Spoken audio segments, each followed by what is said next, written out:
दुर्गा सप्तशती पाठ अध्याय 4। या देवी सर्वभूतेषु बुद्धिरूपेण संस्थिता नमस्तस्यै नमस्तस्यै नमस्तस्यै नमो नमः। अर्थात जो देवी सभी प्राणियों में दुर्गा के रूप में स्थित है उन्हें बार बार नमस्कार है। जय माता दी। माँ भगवती जगदम्बा दुर्गा की कृपा सदा आप और आपके समस्त परिवार पर बनी रहे। प्रिय भक्तों, माँ दुर्गा संज्ञा कहती है कि जिस घर में या घर के मंदिर में किसी स्त्री या पुरुष द्वारा दुर्गा सप्तशती का पाठ प्रतिदिन होता है, वहां के स्थान को मैं कभी नहीं छोड़ती। प्रिय भक्तों, श्री दुर्गा सप्तशती पाठ मंत्रों से भी ज्यादा फलदायी है, तो आप सब अपनी मंगल कामना के लिए, विपत्ति व्याधियों से रक्षा के लिए और धन संपदा प्राप्ति के लिए श्री दुर्गा सप्तशती का पाठ रोज करें। ओम दुम दुर्गाय नमः। कृपया प्रकट होकर धर्म की रक्षा करो। अन्य सभी देवताओं ने भी अपनी अपनी प्रार्थनाएं की। उनकी आवाजों में इतना दर्द था कि पत्थर भी पिघल जाते। उनकी भक्ति इतनी सच्ची थी कि आकाश में तारे भी रो रहे थे। 3 दिन 3 रात तक लगातार प्रार्थना चलती रही। देवता न खाते थे न सोते थे, बस माँ को पुकारते रहते थे। उनके आंसुओं से हिमालय की बर्फ भी गीली हो गई थी। चौथे दिन सुबह जब सूरज उगने वाला था, तब आकाश में एक अजीब सी रोशनी दिखाई दी। यह रोशनी सूरज से भी तेज थी, लेकिन आंखों को दुख नहीं दे रही थी, क्योंकि यह रोशनी माँ की थी। अचानक आकाश से दिव्य प्रकाश निकला और पिंड जा प्रवरुड़ा चंड को पास्त्र क्या रोता। तो चले माँ दुर्गा का ध्यान करके सबसे पहले दुर्गा कवच का पाठ करते हैं। सबसे पहले विनियोग है। ओम देवी चंद्रघंटाए नमः, अर्थात माँ दुर्गा के चंडी रूप को हमारा नमन है। यह भगवान ब्रह्मा जी के द्वारा लिखा गया चंडी कवच है, जिसमें कुल 56 छंद है। देवी चामुंडा, दिग्वंद देवता, जगदम्बा माता इत्यादि का ध्यान करके हम इस दुर्गा सप्तशती के पाठ का प्रारंभ कर रहे हैं। आपने दूसरे किसी के सामने प्रकट नहीं किया हो ऐसा कोई साधन मुझे बताइए। पिता माँ ने कहा, हे ब्रह्मा, ऐसा साधन तो एक देवी का कवच ही है, जो गोपनीय से भी परम गोपनीय, पवित्र तथा संपूर्ण प्राणियों का उपकार करने वाला है। महामुने, उसे श्रवण करो। प्रथम नाम शैलपुत्री है, दूसरी मूर्ति का नाम ब्रह्मचारिणी है, तीसरा स्वरूप चंद्रघंटा के नाम से प्रसिद्ध है, चौथी मूर्ति को कुष्मंडा कहते हैं, पांचवी दुर्गा का नाम स्कंद माता है, देवी के छठे रूप को कत्यानी कहते हैं, सातवां कालरात्रि और 8वां स्वरूप महागौरी के नाम से प्रसिद्ध है, 9वीं दुर्गा का नाम सिद्धिदात्री है। यह सब नाम सर्वज्ञ महात्मा वेद भगवान के द्वारा ही प्रतिपादित हुए हैं। यह सब नाम सर्वज्ञ महात्मा मनुष्य अग्नि में जल रहा हो, रणभूमि में शत्रुओं से गिर गया हो, विषम संकट में फंस गया हो तथा इस प्रकार व्याध से आतुर होकर जो भगवती दुर्गा की शरण में प्राप्त हुए हो, उनका कभी कोई अमंगल नहीं होता। युद्ध समय संकट में पड़ने पर भी उनके ऊपर कोई विपत्ति नहीं दिखाई देती। उनके शोक, दुख और व्यय की प्राप्ति नहीं होती। जिन्होंने भक्ति पूर्वक देवी का स्मरण किया है, उनका निश्चय ही अवय उदय होता है। देवेश्वरी, जो तुम्हारा चिंतन करते हैं, उनकी तुम निसंदेह रक्षा करती हो। चामुंडा देवी प्रेत पर आरूढ़ होती है, बराही बैंसे पर सवारी करती है, ऐन्द्री का वाहन ऐरावत हाथी है, वैष्णवी देवी गरुड़ पर ही आसन जमाती है, महेश्वरी वृषभ पर आरूढ़ होती है, कुमारी का मयूर है, भगवान विष्णु की प्रियतमा लक्ष्मी देवी कमल के आसन पर विराजमान है और हाथों में कमल धारण किए हुए है। वृषभ पर आरूढ़ ईश्वरी देवी ने श्वेत रूप धारण कर रखा है। ब्राह्मी देवी हंस पर बैठी हुई है और सब प्रकार के आभूषणों से विभूषित है। इस प्रकार जैसा भी माताएं सब प्रकार की योग शक्तियों से संपन्न है। इनके सिवा और भी बहुत सी देवियां हैं जो अनेक प्रकार के आभूषणों की शोभा से युक्त तथा नाना प्रकार के रत्नों से सुशोभित है। जय संपूर्ण देवियां क्रोध में भरी हुई है और भक्तों की रक्षा के लिए रथ पर बैठी दिखाई देती है। यह शंख, चक्कर, गदा शक्ति, हल और मूसल, खेटक और तोमर, परशु तथा पाश, कुंठ और त्रिशूल एवं उत्तम धनुष आदि अस्त्र शस्त्र अपने हाथ में धारण करती है। देवताओं के शरीर का नाश करना, भक्तों को अभय दान देना और देवताओं का कल्याण करना, यही उनके शास्त्र धारण का उद्देश्य है। महान रौद्र रूप अंत्यत गौर पराक्रम, महान बल और महान उत्साह वाली देवी, तुम महान व्यय का नाश करने वाली हो, तुम्हें नमस्कार है। तुम्हारी ओर देखना भी कठिन है। शत्रुओं का व्यय बढ़ाने वाली जगदम्बिका मेरी रक्षा करो। पूर्व दिशा में ऐन्द्री इंद्र शक्ति मेरी रक्षा करे। अग्निकोण में अग्नि शक्ति, दक्षिण दिशा में बराही तथा नेत्रज्ञ कोण में खंडकधारिणी मेरी रक्षा करे। पश्चिम दिशा में बारुणी और वायव्य कोण में मृग पर सवारी करने वाली देवी मेरी रक्षा करे। उत्तर दिशा में कुमारी और ईशान कोण में शूलधारिणी देवी रक्षा करे। ब्राह्मणी, तुम ऊपर की ओर से मेरी रक्षा करो और वैष्णवी देवी नीचे की ओर से मेरी रक्षा करे। वाम भाग में अजिता और दक्षिण भाग में अपराजिता रक्षा करे। अदौतनी शिखा की रक्षा करे। उमा मेरे मस्तक पर विराजमान होकर रक्षा करे। ललाट में मालाधारी रक्षा करे और जससेवनी देवी मेरी बाहों का संरक्षण करे। बाहों के मध्य भाग में त्रिनेत्रा और नथनों की जमघंटा देवी रक्षा करे। नासिका में सुगंधा और ऊपर के होंठ में चर्चिका देवी रक्षा करे। नीचे के होंठ में अमृत कला तथा जीवा में सरस्वती रक्षा करे। कुमारी दांतों की ओर चंडिका कंठ प्रदेश की रक्षा करे। चित्रगट्टा गले की गांटी और महामाया तालु में रहकर रक्षा करे। कमाक्षी ठोडे की ओर सर्वमंगला मेरी वाणी की रक्षा करे। भद्रकाली ग्रीवा में और दरुणदारी पुष्ट वंश मेरुदंड में रहकर रक्षा करे। कंठ के बारी भाग में नीलग्रीवा और कंठ की नली में नलकुबरी रक्षा करे। दोनों कंधों में खड़गनी और मेरी दोनों भुजाओं की वज्रधारिणी रक्षा करे। दोनों हाथों में दंडनी और उंगलियों में अंबिका रक्षा करे। शूलेश्वरी नखों की रक्षा करे। कुलेश्वरी कुक्षी पेट में रहकर रक्षा करे। महादेवी दोनों सतनों की और शोक विनाशिनी देवी मन की रक्षा करे। ललिता देवी हृदय में और शूलधारिणी उदर में रहकर रक्षा करे। नाभि में कामनी और ग्रह भाग की ग्रमेश्वरी रक्षा करे।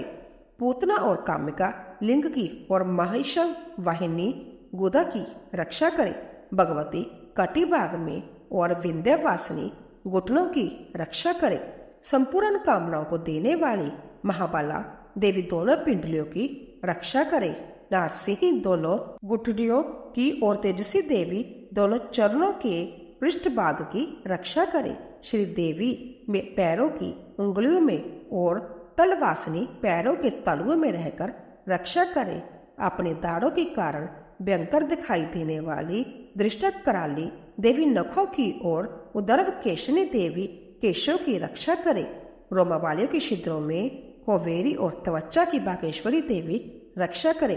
पार्वती देवी रक्त मज्जा वसा मांस हड्डी और मेद की रक्षा करे। आंतों की कालरात्रि और पित्त की मुक्तेश्वरी रक्षा करे। मूलाधार आदि कमल कोशों में पद्मावती देवी और कफ में चूड़ामणि देवी स्थित होकर रक्षा करे। नख के तेज की ज्वालामुखी रक्षा करे। जिसका किसी भी अस्त्र से वेदन नहीं हो सकता, वह अवेदा देवी शरीर की समस्त संधियों में रहकर रक्षा करे। ब्राह्मणी आप मेरे वीर्या की रक्षा करे। क्षत्रेश्वरी छाया की तथा धर्मधारिणी देवी मेरे अहंकार मन और बुद्धि की रक्षा करे। हाथ में वज्र धारण करने वाली वज्रहस्ता देवी मेरे प्राण अपान व्यान उदान और समान बाजू की रक्षा करे।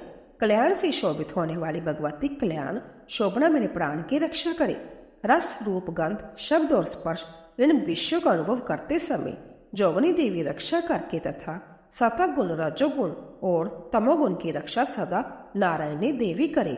बराही आजू की रक्षा करे।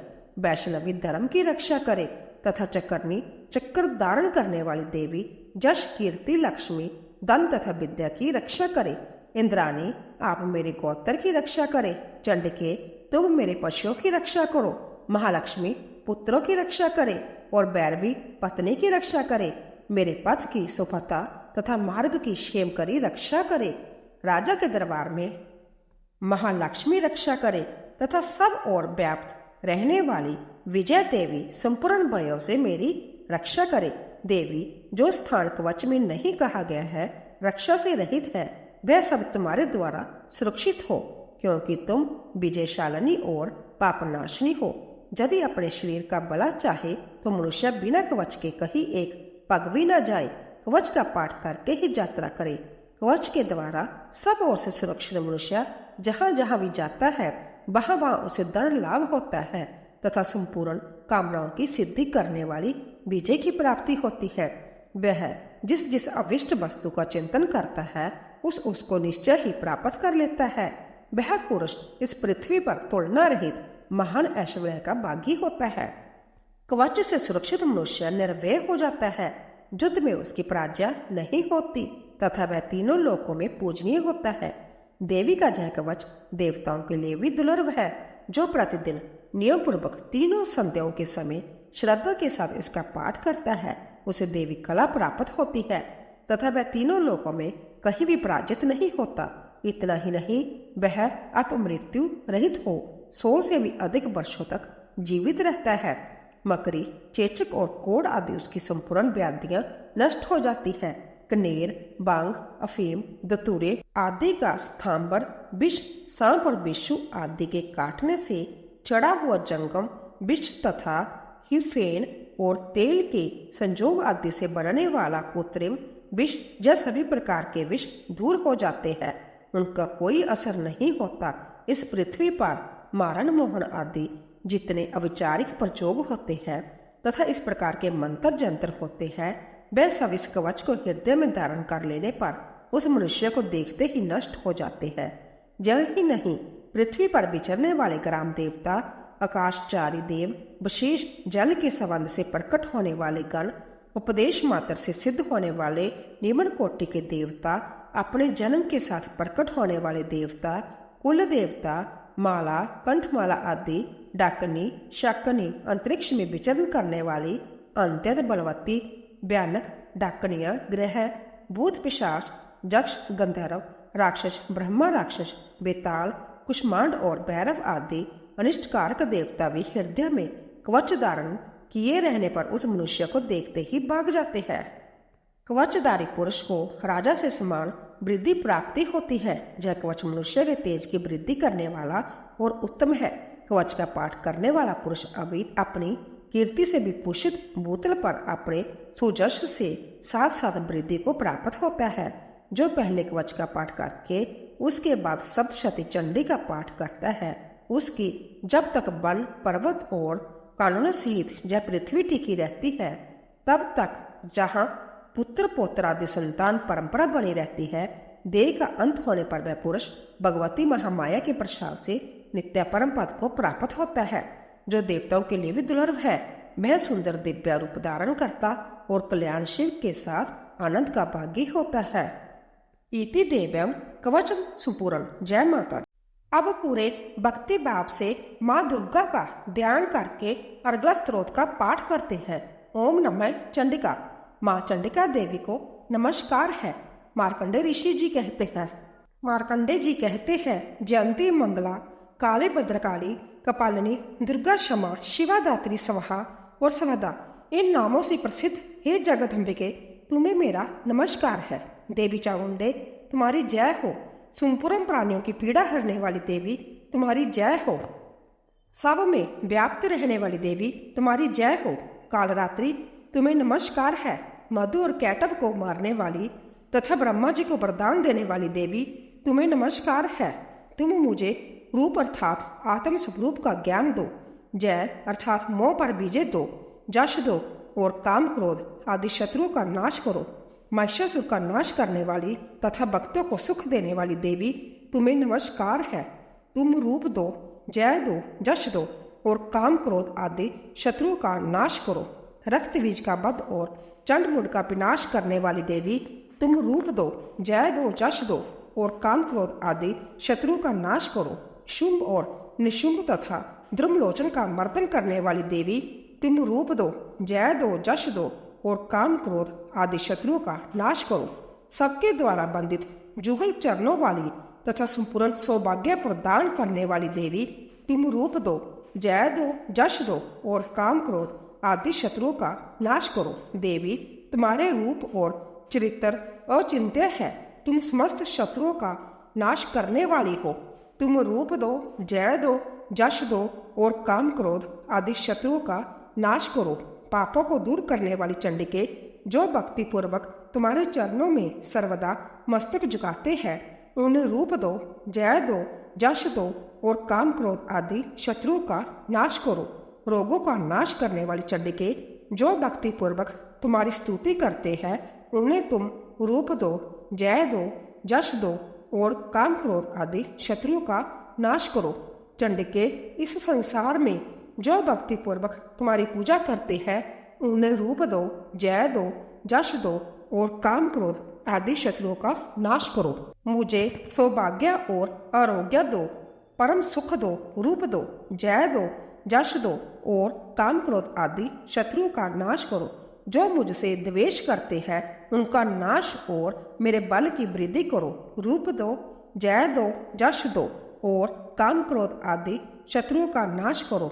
देवी, मेरा कल्याण करो, मुझे उत्तम संपत्ति प्रदान करो। रूप दो, जय दो, जश दो और काम क्रोध आदि शत्रुओं का नाश करो। अंबिके, देवता और असुर दोनों ही अपने माथे के मुकुट की मणियों को तुम्हारे चरणों पर घिसते हैं। तुम रूप दो, जय दो, जश दो और काम क्रोध आदि शत्रुओं का नाश करो। तुम अपने भक्तजन को विद्वान, यशस्वी और लक्ष्मीवान बनाओ तथा रूप दो, जय दो, जश दो और काम क्रोध आदि शत्रुओं का नाश करो। प्रचंड दैत्यों के दर्प का दलन करने वाली चंडिके, मुझ शरणागत को रूप दो, जय दो, यश दो और काम क्रोध आदि शत्रुओं का नाश करो। चतुर्भुज ब्रह्मा जी के द्वारा प्रशंसित चार भुजाधारिणी परमेश्वरी, तुम रूप दो, जय दो, जश दो और काम क्रोध आदि शत्रुओं का नाश करो। देवी अंबिके, भगवान विष्णु नित्य निरंतर भक्ति पूर्वक तुम्हारी स्तुति करते रहते हैं।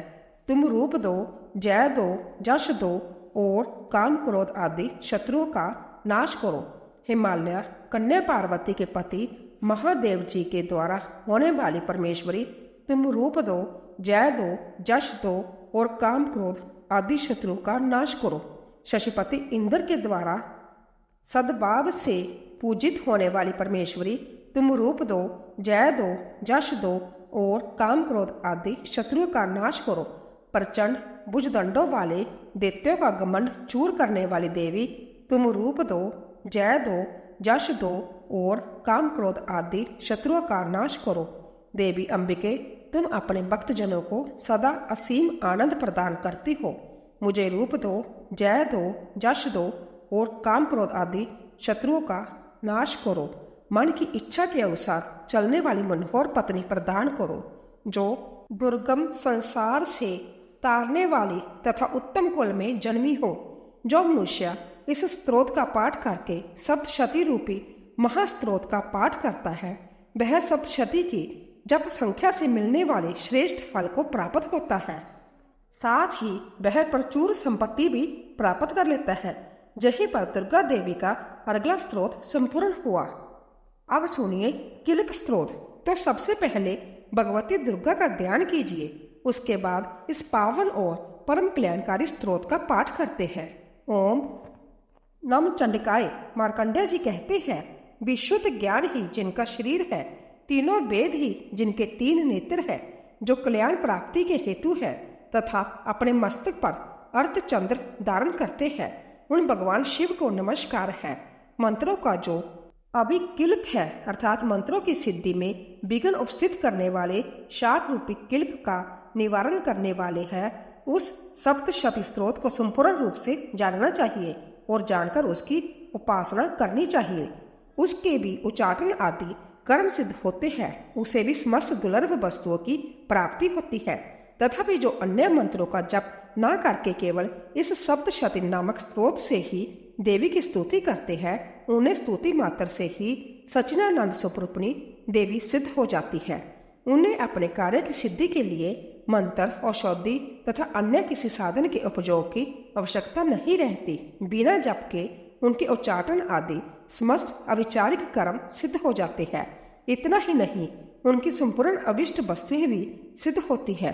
लोगों के मन में यह शंका थी कि जब केवल सप्तशती की उपासना से भी समान रूप से अथवा सप्तशती को छोड़कर अन्य मंत्रों की उपासना से भी समान रूप से सब कार्य सिद्ध होते हैं। अब इनमें श्रेष्ठ कौन सा साधन है? लोगों की इस शंका को सामने रखकर भगवान शंकर ने अपने पास आए हुए जिज्ञासुओं को समझाते हुए बोले, यह सप्तशती नामक संपूर्ण स्रोत ही सर्वश्रेष्ठ एवं कल्याणमय है। तदंतर भगवती चंडिका के सप्तशती नामक स्रोत को महादेव जी ने गुप्त कर दिया। सप्तशती के पाठ से जो पुण्य प्राप्त होता है उसकी कभी समाप्ति नहीं होती, किंतु अन्य मंत्रों के पुण्य की समाप्ति हो जाती है। अतः भगवान शिव ने अन्य मंत्रों की अपेक्षा जो सप्तशती की ही श्रेष्ठता का निर्णय किया उसे जानना चाहिए। अन्य मंत्रों का जप करने वाला पुरुष भी यदि सप्तशती के स्रोत और जप का अनुष्ठान कर ले तो वह भी पूर्ण रूप से ही कल्याण का भागी होता है। इनमें तनिक भी संदेह नहीं है।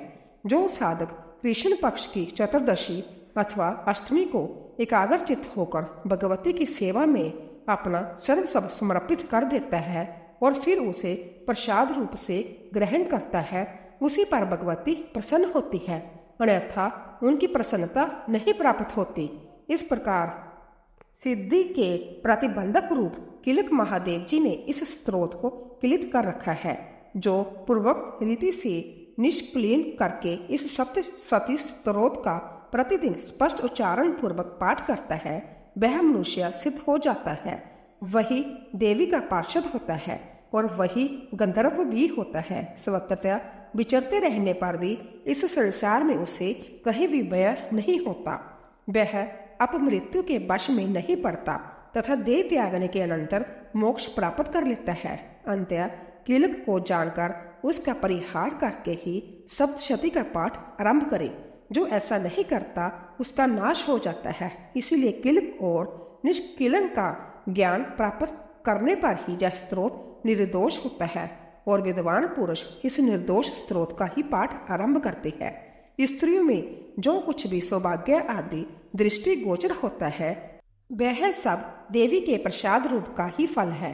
अंत्य इस कल्याणमय स्त्रोत का सदा जाप करना चाहिए। इस स्त्रोत का मंद स्वर से पाठ करने पर स्वल्प फल की प्राप्ति होती है और उच्च स्वर से पाठ करने पर पूर्ण फल की सिद्धि होती है। अंत्य उच्च स्वर से ही इसका पाठ आरंभ करना चाहिए। जिनके प्रसाद से ऐश्वर्य, सौभाग्य, आरोग्य, संपत्ति, शत्रुनाश तथा परम मोक्ष की भी सिद्धि होती है, उस कल्याणमयी जगदम्बा की स्तुति मनुष्य क्यों नहीं करते। और अब माँ भगवती दुर्गा का अपने मन में ध्यान करते हुए प्रथम अध्याय का श्रवण करते हैं।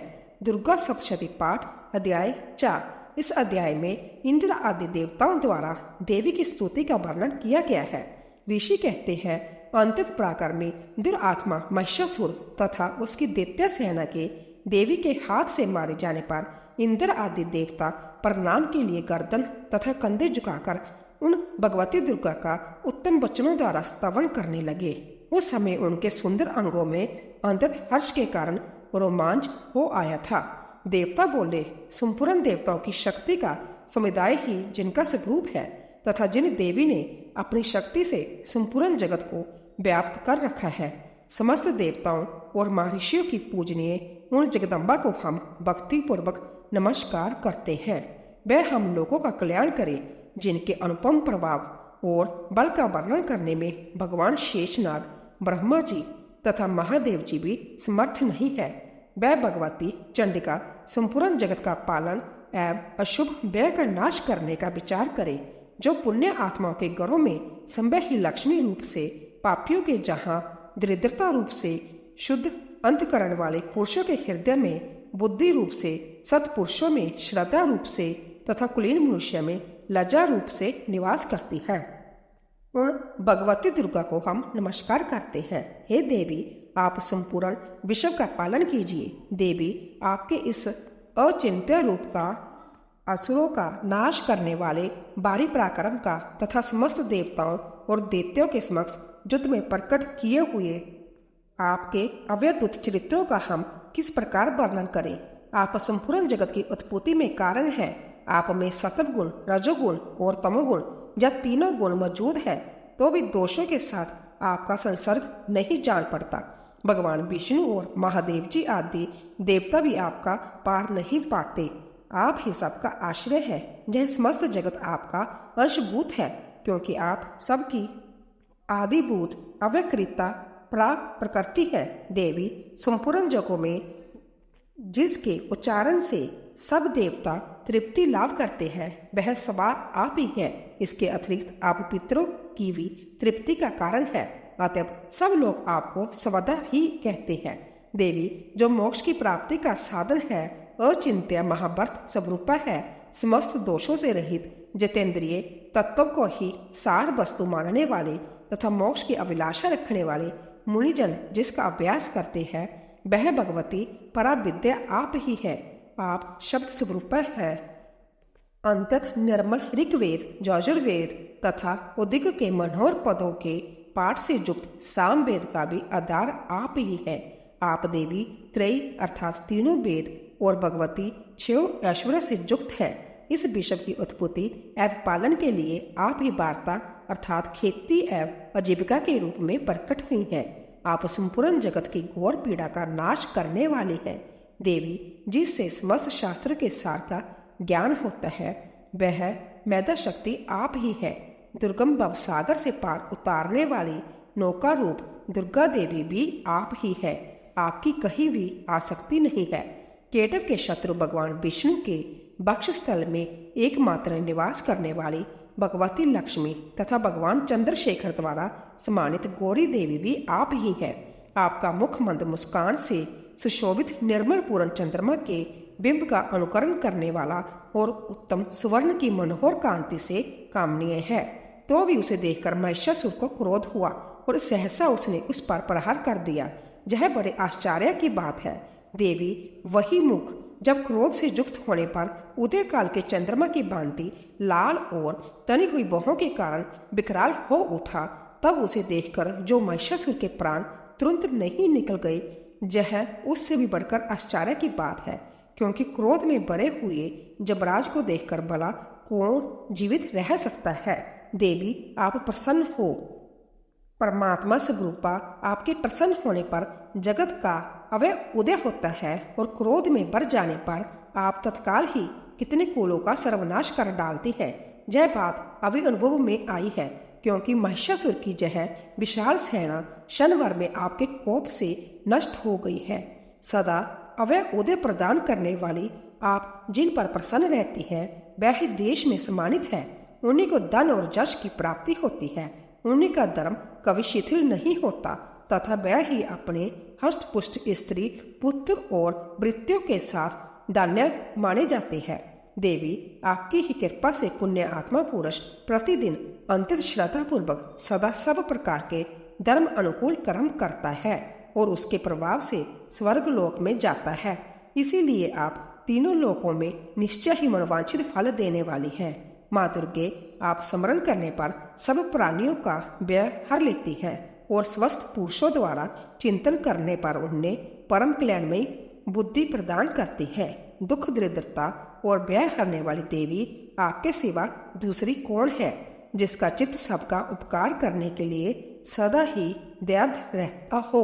देवी, इन राक्षसों के मारने से संसार को सुख मिले तथा जय राक्षस चिरकाल तक नरक में रहने के लिए भले ही पाप करते रहे हो, इस समय संग्राम में मृत्यु को प्राप्त होकर स्वर्ग लोक में जाए। निश्चय ही यह सोचकर आप शत्रुओं का वध करती है।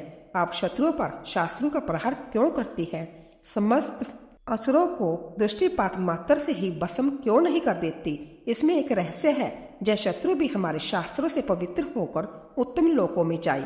इस प्रकार उनके प्रति भी आपका विचार अंतत उत्तम रहता है। खंडक के तेज पुंज की भयंकर दीप्ति से तथा आपके त्रिशूल के अग्रभाग की घनीभूत प्रवाह से चंद्याकर जो असुरों की आंखें फूट नहीं गई, उसमें कारण यही है कि वह मनोहर राशियों से युक्त चंद्रमा के समान आनंद प्रदान करने वाले आपके इस सुंदर मुख का दर्शन करते थे।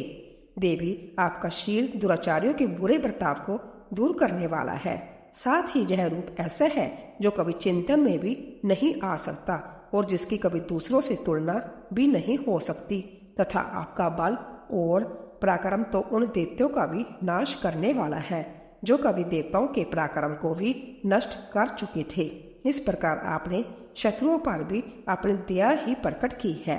वरदायिनी देवी, आपके इस पराक्रम की किसके साथ तुलना हो सकती है तथा शत्रुओं को व्यर्थ देने वाला एवं अंतत मनोहर ऐसा रूप भी आपके सिवा और कहाँ है। हृदय में कृपा और युद्ध में निष्ठुरता, जय दोनों बातें तीनों लोगों के भीतर केवल आप में ही देखी गई है। माता, आपने शत्रु का नाश करके इस समस्त त्रिलोकी की रक्षा की है।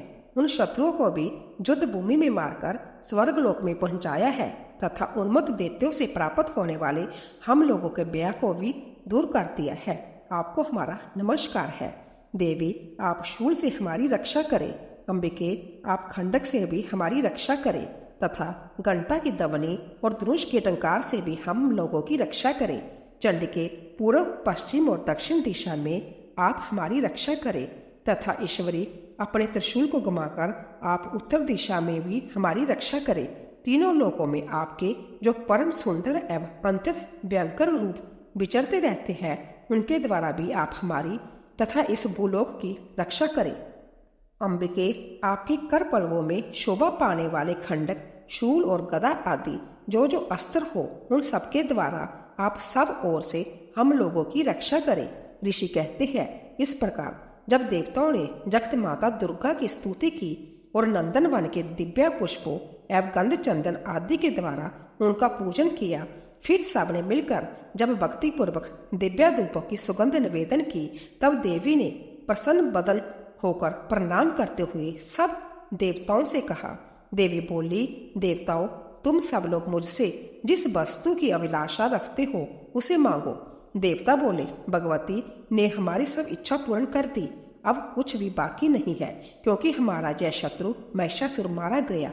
मेश्वरी, इतने पर भी यदि आप हमें और बात देना चाहती है तो हम सब जब जब आपका स्मरण करें तब तब आप दर्शन देकर हम लोगों के महान संकट दूर कर दिया करें तथा प्रसन्न मुखी अंबिके, जो मनुष्य इन स्तोत्रों द्वारा आपकी स्तुति करे उसे वित्त, समृद्धि और वैभव देने के साथ ही उसकी धन और स्त्री आदि संपत्ति को भी बढ़ाने के लिए आप सदा हम पर प्रसन्न रहे। ऋषि कहते हैं, राजन, देवताओं ने जब अपने तथा जगत के कल्याण के लिए भद्रकाली देवी को इस प्रकार प्रसन्न किया, तब वह तथा अस्तु कहकर वही अंतर्धान हो गई। भूपाल, इस प्रकार पूर्व काल में तीनों लोगों का हित चाहने वाली देवी जिस प्रकार देवताओं के शरीरों से प्रकट हुई थी, वह सब कथा मैंने कह सुनाई। अब पुण्य देवताओं का उपकार करने वाली वह देवी दुष्ट दैत्यों तथा शुंभ निशुंभ का वध करने एवं सब लोगों की रक्षा करने के लिए गौरी देवी के शरीर से जिस प्रकार प्रकट हुई थी, वह सब प्रसंग मेरे मुंह से सुनो। मैं उसका तुमसे यथावत वर्णन करता हूँ।